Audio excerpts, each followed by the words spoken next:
If you love your kids, discipline them. Discipline them when they're young, when they're in your home, because there comes a time that it's too late.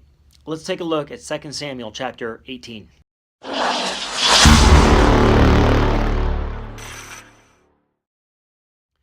In 2 Samuel 18, David is under siege. He knows the battle is coming to him, that his son is trying to kill him.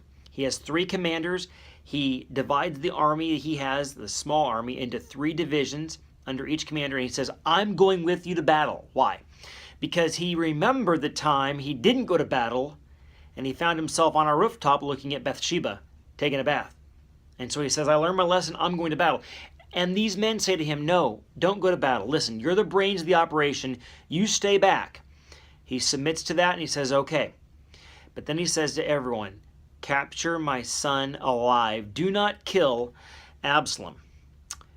Well, these men had to go out and fight their brothers. This was a civil war. They're fighting Israel for David because they were, loyal to him. And the Bible says that he knew this terrain well. It was a wooded area. There were pits. There were caves. And more people on Absalom's side died because of the woods than because of the sword. So there were wild beasts. There were pitfalls. And they all fell in. And it was because of David's prayer. God was answering his prayer. Absalom was vain. He weighed his own hair, 5 pounds of hair every year.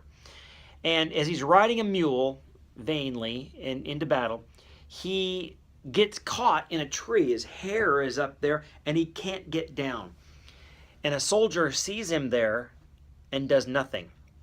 He reports to Joab, hey, I saw Absalom hanging from a tree. And Joab says, why didn't you kill him? I'd have given you 10 pieces of silver and military honors. The guy goes, David said not to kill him. Joab said, ugh. He takes 3 spears and spears him in the chest and abdomen, and he's still alive. They had to kill him after that. His armor bearer did. They take Absalom's body, they throw him in a pit, and they put rocks on top of him so his body is never memorialized. And then Ahimaaz runs and tells David the news, and David just says, hey, is my son okay? Is he okay?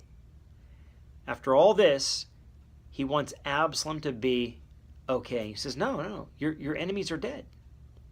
And David weeps and he just cries, my son, my son. The Bible says he's trembling in grief. He's trembling over his own sin with Bathsheba. He knows he's paying for it. God said that he would pay for it this way.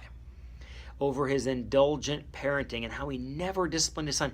Joab knew if he didn't kill Absalom, that David wouldn't. Now, Joab actually paid for this. It was disobeying the king. It was the right thing to do, but yet he was disobeying the king, and he paid for it with his life eventually. 5 times David says, my son, my son. Instead of waiting until your kids make a wreck of their life, and maybe your life, discipline your kids. This is what never happened in David's home. There was a tremendous lack of discipline. If he had disciplined Amnon after raping his sister, Absalom wouldn't have killed him.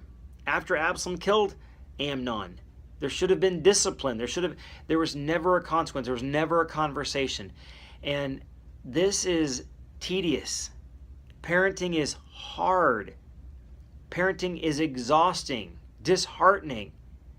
But you can never give up.